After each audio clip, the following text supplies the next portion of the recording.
presented by Uma Music Films। माई गाँव जवार के कर्जा कपारे चढ़ गई, अब कैसे ही कर्जा उतरी। सारा पानी में बह गईल माई, बह गई। अब रौरे इंतजार बा, रौरे पर विश्वास बा माई।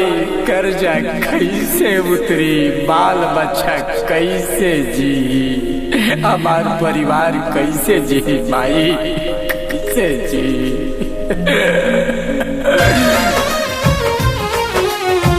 कब आईबू हो, कब आईबू, कब आईबू हो, कब आईबू, कब आईबू।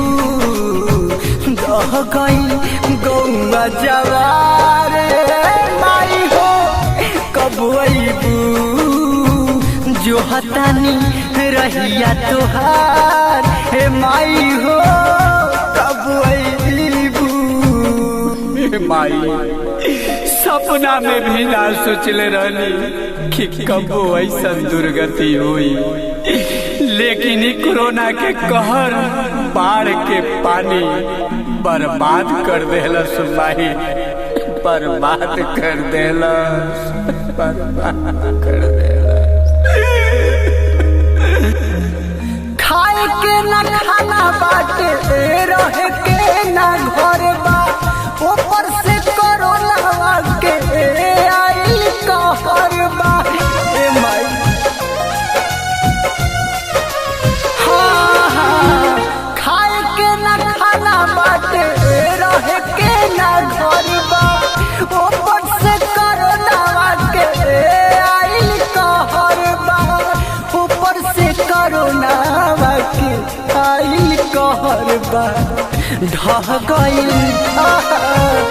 ढह गई घरवा दुआर ए माई हो, कब आईबू। जो हतनी रहिया तोहार ए माई, कब आईबू।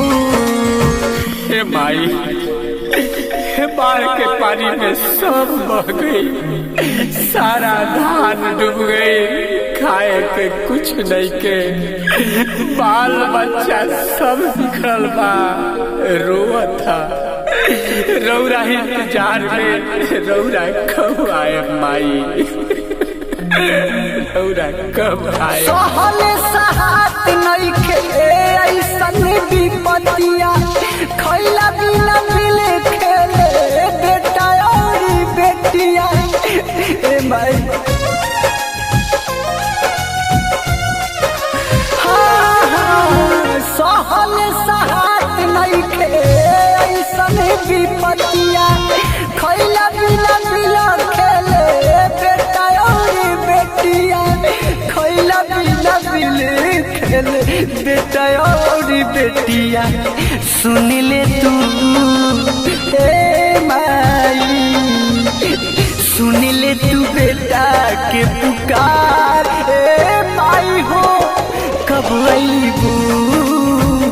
जो हतानी रहिया तोहार ए माई, कब आईबू।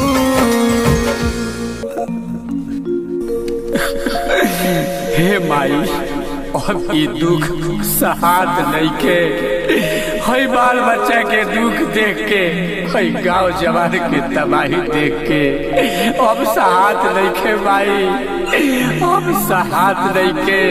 अब रौरे सहारा बा, अब रौरे सहारा बा।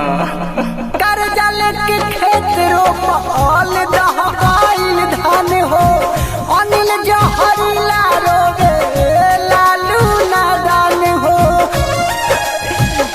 कृपा करी हाँ, हाँ, कर्जा लेके खेत रोपल दहबाइल धान हो, रोवे ले दयागी बाबा लालू नादान हो। भैया आकाश तुहार कर गुणगान हो, तार के सर पर हर उना को कर तू विचार माई हो, कब आईबू। जुहतानी रहिया तुहार ए माई हो कब अइबू। रिकॉर्डिंग स्टूडियो उमा म्यूजिक केसरी बाजार।